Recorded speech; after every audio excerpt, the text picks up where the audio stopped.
नमस्कार, मैं हूं सोनाली ठाकुर। स्वागत है आपका न्यासा न्यूज 10 में। चलिए शुरुआत करते हैं बुलेटिन की। आपको बता दें कि हरिद्वार में 4 से 15 जुलाई तक होने वाली कांवड़ यात्रा के लिए उत्तराखंड के साथ आसपास के 7 राज्य भी तैयारी में जुट गए हैं। इस बार बिना आईडी के कांवड़ यात्रियों को उत्तराखंड की सीमा में प्रवेश नहीं दिया जाएगा।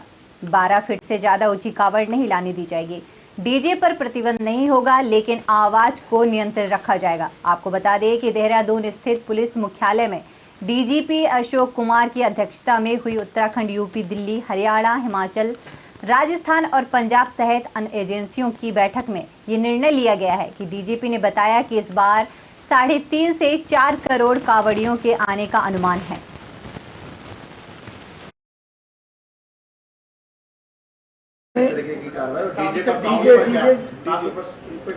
हमने सभी राज्यों से अनुरोध किया है कि वो अपने उस पर बता दें कि तो सीसीटीवी से चप्पे चप्पे पे नज़र रहेगी। सीसीटीवी जो है यूपी ने भी बढ़ाए हैं नंबर्स में, हमारे यहाँ भी बढ़ गए हैं, तो कोई भी हर आदमी सीसीटीवी की नज़र में रहेगा।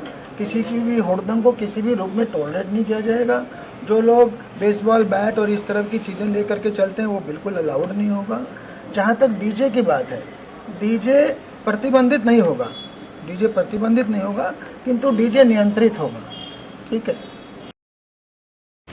वहीं भारतीय किसान यूनियन टिकैत का 3 दिवसीय किसान महाकुंभ हरिद्वार चल रहा है। इसमें देश के कई राज्यों में यूनियन से जुड़े पदाधिकारी और कार्यकर्ता भारी संख्या में भाग ले रहे हैं। किसान महाकुंभ में किसानों को होने वाली समस्याओं पर चिंतन कर प्रस्ताव पास किए जाएंगे। महाकुंभ में पहुंचे किसान नेता राकेश टिकैत ने केंद्र सरकार से स्वामीनाथन आयोग की रिपोर्ट और एमएसपी कानून लागू करने की मांग की। तो वहीं महिला पहलवानों के आंदोलन से किनारा करते हुए कहा, सरकार ने ब्रजभूषण सिंह को बचाने का कार्य किया है, खिलाड़ी सरकार के दबाव में है।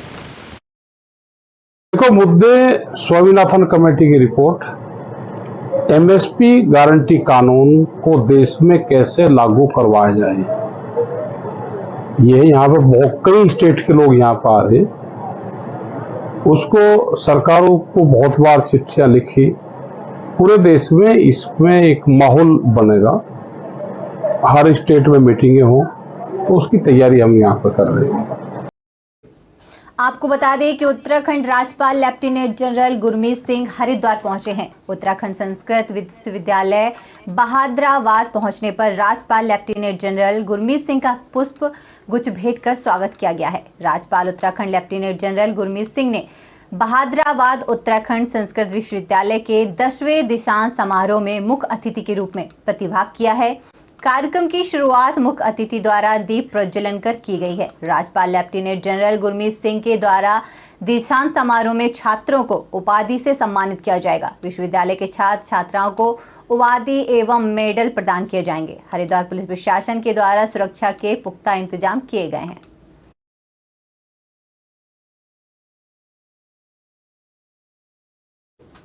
श्री पंचायती अखाड़ा बड़ा उदासीन से जुड़े एवं अन्य अखाड़ों के वरिष्ठ संतों ने नगर विधायक मदन कौशिक पर श्री पंचायती अखाड़ा बड़ा उदासीन से निकाले गए तीनों संतों को संरक्षण दिए जाने के आरोप लगाते हुए प्रधानमंत्री नरेंद्र मोदी को एक पत्र लिखा था, जिसमें विधायक मदन कौशिक और भू माफियाओं के खिलाफ कड़ी कार्रवाई की मांग भी की थी। इस मामले में कांग्रेस ने नगर विधायक मदन कौशिक पर भूमाफियाओं के साथ मिलकर अखाड़े की संपत्ति कब्जाने का आरोप लगाया है। आज कांग्रेस कार्यकर्ताओं द्वारा 1 दिवसीय धरना देकर मामले में सीबीआई जांच की मांग की है। हर अखाड़े में अलग अलग पंच हैं, उनकी अलग अलग सरकारें हैं, निर्णय लेने की उनकी परंपराएं हैं। वो क्या परंपराएं हैं? दूसरे के अखाड़े में कोई ज्यादा आक्षेप ना करना चाहिए, ना करता है।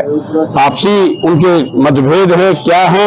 तो भाई एक ही कारण है, उन्होंने यहाँ के माननीय विधायक जी का नाम क्लियर लिया है। आज के माननीय प्रधानमंत्री जी को चिट्ठी लिखी है, राष्ट्रपति जी को चिट्ठी लिखी है, जो प्रकरण आपके सामने है। और हम भी कांग्रेस की ये मांग है कि इस प्रकरण में, चाहे कई अखाड़े हैं, कई आश्रम हैं, किस व्यक्ति ने कब्जा किया, कौन इसका सूत्रधार है, उसका पता लगना चाहिए। चाहे वो कोई भी हो, किसी भी दल का हो, चाहे कांग्रेस का हो, चाहे भाजपा का हो, चाहे समाजवादी का हो, चाहे बसपा का हो, हम क्लियर ईमानदारी से ये मांग करना चाहते हैं कि इसमें सीबीआई की जांच हो। आपको बता दें कि भारतीय किसान यूनियन का 3 दिवसीय किसान महाकुंभ आज से हरिद्वार में शुरू हो गया है। किसान महाकुंभ में शामिल होने के लिए किसान नेता राकेश टिकैत भी हरिद्वार पहुंचे हुए हैं। 3 दिनों तक देश भर के कई किसान हरिद्वार की यूपी सिंचाई विभाग के लाल कोठी पर इकट्ठा होकर किसानों की समस्याओं को लेकर चर्चा करेंगे। मीडिया से बात करते हुए राकेश टिकैत ने कहा कि स्वामीनाथन आयोग की रिपोर्ट और एमएसपी कानून लागू करना जैसे मुद्दों को लेकर खास चर्चा की जाएगी। पहाड़ी राज्यों के किसानों को भी उनकी फसलों का सही दाम नहीं मिल पाता है, इसको लेकर भी किसान महाकुंभ में आवाज उठाई जाएगी। साथ ही ओलंपिक पहलवानों के आंदोलन के विषय में बोलते हुए राकेश टिकैत ने कहा कि सरकार अपने सांसद को बचाने में लगी हुई है। खेल समिति जो भी फैसला लेगी, खाप पंचायतें उनका साथ देंगी। स्वामीनाथन कमेटी की रिपोर्ट, एमएसपी गारंटी कानून देश में कैसे लागू हो, और नहीं तो ये एमएसपी के नाम पे हर स्टेट में आंदोलन होते रहेंगे। और जब तक भारत सरकार इस पर एक कानून लेकर नहीं आएगी, जब तक किसान को कोई फ़ायदा होने वाला है नहीं। तो हमारा सेवकर जो हिल फार्मर्स हैं, वो चाहे श्रीनगर का हो या हमारा हिमाचल का या उत्तराखंड का हो या दूसरे भी हिल स्टेट है, तो जो भी वहाँ पे वेजिटेबल्स पैदा हो या फ्रूट पैदा होता है तो उसको भाव नहीं मिल पाता। वहीं उत्तरकाशी पुरोला महापंचायत मामले में निरंजनी अखाड़े के श्री महान दर्शन भारती को धमकी भरा पत्र मिलने के बाद साधु संतों में आक्रोश देखने को मिल रहा है। साधु संतों द्वारा इस मामले में मुख्यमंत्री पुष्कर सिंह धामी से सख्त कार्रवाई की मांग की गई है। तो वहीं निरंजनी अखाड़े के आचार्य महामंडलेश्वर स्वामी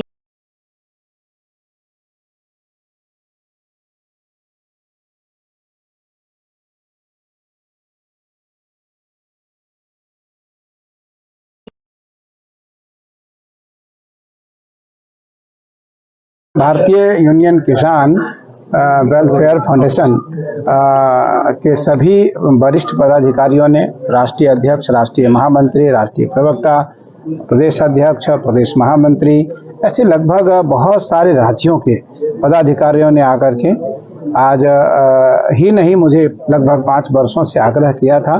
आज हमने उस आग्रह को सहर्ष स्वीकार करते हुए हमने राष्ट्रीय संरक्षक पद को स्वीकार किया है, पद को ग्रहण किया है। मुझे लगता है देश और समाज को वर्तमान में इसकी आवश्यकता है।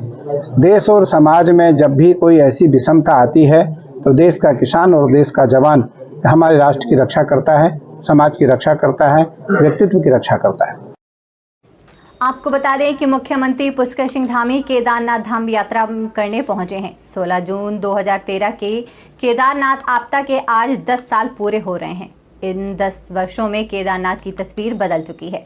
केदारनाथ में तीर्थ यात्रियों की सुरक्षित यात्रा का संदेश लेकर पहुंचे हैं। केंद्र व राज्य सरकार द्वारा पुनः निर्माण के कार्यों से बदली है धाम की तस्वीर।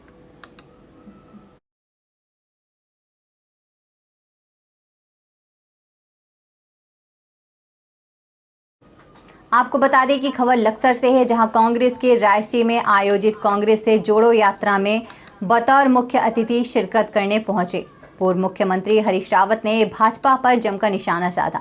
उन्होंने लव जिहाद पर लैंड जिहाद को भाजपा की फैक्ट्री में बने हुए शब्द बताया है।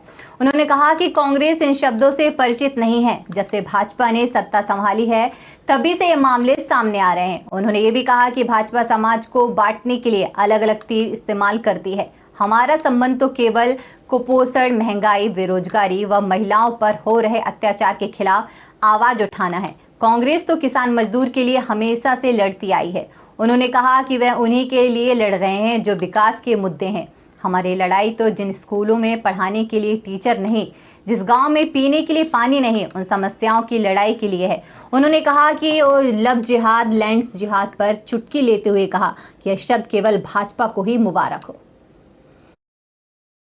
हरीश रावत जी ने एक ऐलान किया था कि वो पूरे प्रदेश के अंदर कांग्रेस जोड़ो यात्रा एक चालू कर रहे हैं, जिसके उसी के एक चरण में पहले एक यात्रा रुड़की के पास हो चुकी है। दूसरे चरण में आज यात्रा यहाँ रायसी से लेकर टूडी भगवानपुर तक है, उसी में हम कर रहे हैं। ये यात्रा सिर्फ इसलिए की जा रही है कि आज जिस तरीके से उत्तराखंड के अंदर सरकार के इशारे पे यहाँ का सांप्रदायिक माहौल ख़राब करने का प्रयास किया जा रहा है, कौमी एकता को तार तार करने का प्रयास में सरकार और सरकार के मुखिया खुद शामिल हैं, तो उसके लिए खिलाफ कांग्रेस एक ये सद्भावना की यात्रा निकाल रही है, ताकि उनको जो मुद्दे उत्तराखंड के हैं, चाहे अंकिता हत्याकांड हो, चाहे पेपर लीक मामला हो, चाहे भर्ती घोटाला हो, उन सब मुद्दों से भटकाने के लिए भारतीय जनता पार्टी और उसकी सरकार और उसके संगठन के लोग लगातार निरंतर ये कोशिश कर रहे हैं, प्रयास कर रहे हैं कि ये लोग जो हैं उसको हिंदू मुस्लिम पे लव जिहाद, लैंड जिहाद पे इस बात चीज़ को करें।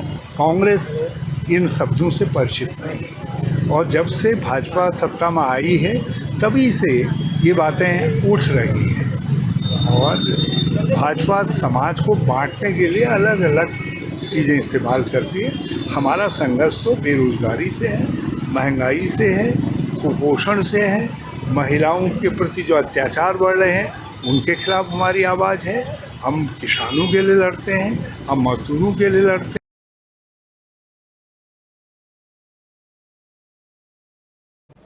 उत्तराखंड हाईकोर्ट ने रुड़की हरिद्वार के बेरला गांव में एक व्यक्ति की मौत होने के बाद उससे उपजे बवाल की एक शिकायत पर बीते कल स्वतः संज्ञान लिया था, जिस पर आज कोर्ट की खंडपीठ ने सुनवाई करते हुए एसएसपी हरिद्वार व जिला विधिक सेवा प्राधिकरण की रिपोर्ट के आधार पर जनहित याचिका को खारिज कर दिया है। बीते कल कोर्ट ने इससे घटना का मौका मुआयना कर रिपोर्ट पेश करने को कहा था। आपको बता दें कि रुड़की के एक छात्रा नगमा कुरैशी ने मुख्य न्यायाधीश को बीते कल वीडियो का कॉन्फ्रेंस के माध्यम से शिकायत करी कि रुड़की के बेरला गांव में एक व्यक्ति की हत्या हो गई है, जिसकी वजह से वहां बवाल उत्पन्न हो गया है और भीड़ ने लोगों के साथ मारपीट की है। पुलिस इस पर कोई कार्रवाई नहीं कर रही है, ना ही घायलों के इलाज के लिए थाने से उन्हें पर्ची दे रही है, जिसकी वजह से अस्पताल में उनका इलाज नहीं हो पा रहा है। सुश्री नगमा कुरैशी ने एक कंप्लेंट भेज करके ऑनरेबल कोर्ट में रिक्वेस्ट की थी कि कुछ लॉ एंड ऑर्डर की दिक्कत आ रही है हरिद्वार में, और उसके रिगार्डिंग यस्टरडे ऑनरेबल कोर्ट ने डीएलएसए को डायरेक्ट किया कि वो अपनी रिपोर्ट फाइल करे। आज डीएलएसए ने अपनी रिपोर्ट फाइल करी और एसएसपी देहरादून ने भी हमारे ऑफिस में अपनी रिपोर्ट सबमिट की थी। इन दो रिपोर्ट्स को कंसिडर करने के बाद ऑनरेबल कोर्ट ने आज जो पीआईएल थी उसको क्लोज कर दिया। अयोध्या में लंबे समय के बाद राम मंदिर का निर्माण कार्य शुरू होने के उपलक्ष्य में श्री राम कथा का आयोजन रुड़की में 19 जून से किया जाएगा। इस राम कथा से पूर्व नगर में भव्य शोभा यात्रा निकाली जाएगी। राम कथा में बनारस से विद्वान आचार्य भी शामिल होंगे। रुड़की के पंचशील मंदिर में आयोजित पत्रकार वार्ता में आयोजक मंडल ने जानकारी देते हुए बताया कि सनातन प्रेमियों के सहयोग से रुड़की की साकेत कॉलोनी स्थित हर मिलाप धर्मशाला में 19 जून से 27 जून तक भव्य श्री राम कथा का आयोजन किया जाएगा। 19 जून की सुबह भव्य शोभा यात्रा निकाली जाएगी, जो कि राम मंदिर रामनगर से शुरू होकर कथा स्थल पर संपन्न होगी। मैं विश्व हिंदू परिषद के सत्संग प्रांत सत्संग प्रमुख होने के नाते सभी धर्म प्रेमियों से, सनातन धर्म प्रेमियों से अपील करता हूँ, निवेदन करता हूँ कि श्री आचार्य ओमजी वैदिक द्वारा जो 19 जून से 27 जून तक श्री हरिमिलाप धर्मशाला में दिव्य भव्य श्री राम कथा का आयोजन किया जा रहा है। इसमें आप सभी प्रतिभाग करें और पुण्य लाभ कमाएं। 24 जनवरी 2024 को श्री अयोध्या जी में श्री रामलला के स्थापित होने की खुशी में, उसी परिप्रेक्ष्य में ये श्री राम कथा आयोजन का निश्चय किया। सबसे पहले तो मैं आपके चैनल का धन्यवाद देना चाहूँगी, और क्योंकि हमारे सबके लिए एक बहुत ही हर्ष का विषय है, क्योंकि रुड़की में राम कथा का आयोजन किया जा रहा है और हमारे पूज्य आचार्य जी ओम जी वैदिक जी द्वारा बहुत ही सुंदर राम कथा का आयोजन, जो कि 19 जून से लेकर 27 जून तक के ये रहेगा, और इसका समय जो है 3 बजे से शाम 6 बजे तक का रहेगा, जो कि हरमिलाप धर्मशाला साकेत में आयोजित की जा रही है। और 19 जून को सुबह 8:30 बजे से एक कलश यात्रा जो है राम मंदिर से लेके हरमिलाप धर्मशाला तक जाएगी, जिसमें सभी महिलाएं जो है बहुत सारे यहाँ पर प्रतिभाग कर रही हैं। आपको बता दें कि सहारनपुर में नगर निगम के अपर नगर आयुक्त प्रथम राजेश यादव, परिवर्तन दल प्रभारी कर्नल बीएस नेगी के नेतृत्व में जनपद में अतिक्रमण हटाओ अभियान चलाया गया है। यह अतिक्रमण हटाओ अभियान गुरुद्वारा रोड और चिलकाना रोड पर चला है, जहां पर अतिक्रमणकारियों पर कार्रवाई करते हुए दुकानदारों द्वारा किए गए अतिक्रमण को हटाया गया है। इस दौरान निगम के सभी अधिकारीगण एवं कर्मचारीगण उपस्थित रहे तथा संबंधित जानकारी दी।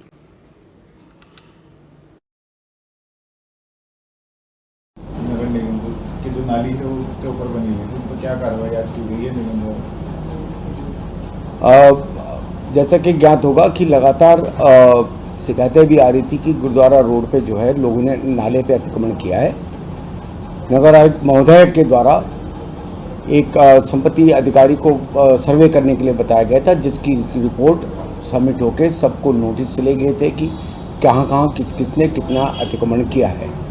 साथ में Gurdwara road, railway station road, GPO road, इन साथ जो है स्मार्ट सिटी रोड है और इसके रोड के बाद में इंटरलॉकिंग टाइल्स लगाई जा रही है और उसके बाद में नाले का निर्माण चल रहा है। नगर निगम की जो नाली है उसके ऊपर बनी हुई है, तो क्या कार्रवाई आज की गई है निगम द्वारा? जैसा कि ज्ञात होगा कि लगातार शिकायतें भी आ रही थी।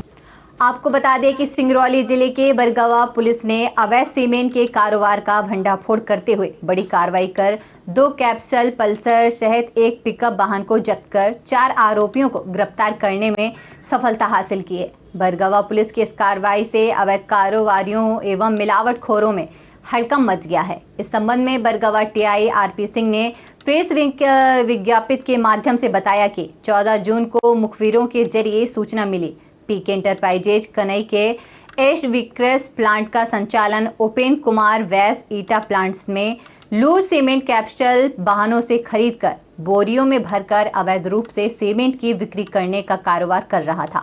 इस सूचना पर एसआई अनूप सिंह हमराहा स्टाफ के साथ मौके से पहुंचकर गोयल ग्रुप के कैप्सूल वल्सर क्रमांक MP 19HA 5708 पर MP 19HI 6294 के चालक क्रमशः देवेंद्र तिवारी व पुष्पेन जायसवाल अपने वाहनों से मौके पर लूज सीमेंट निकालते हुए बिक्री करते पकड़े गए। साथ ही वहीं पास में खड़ी 407 वाहन क्रमांक UP 64T3718 में करीब 80 बोरी सीमेंट लोड पाया गया। मौके पर 40 लूज बोरियों एवं ईंट प्लांट की गोदाम चेक करने पर तकरीबन 329 लूज बोरियां सीमेंट से भरी बरामद हुई, जिसमें सीमेंट प्लांट बदवार से मंगला कंस्ट्रक्शन कंपनी विंध्यानगर में लूज सीमेंट बलसर में लोड करके आए थे।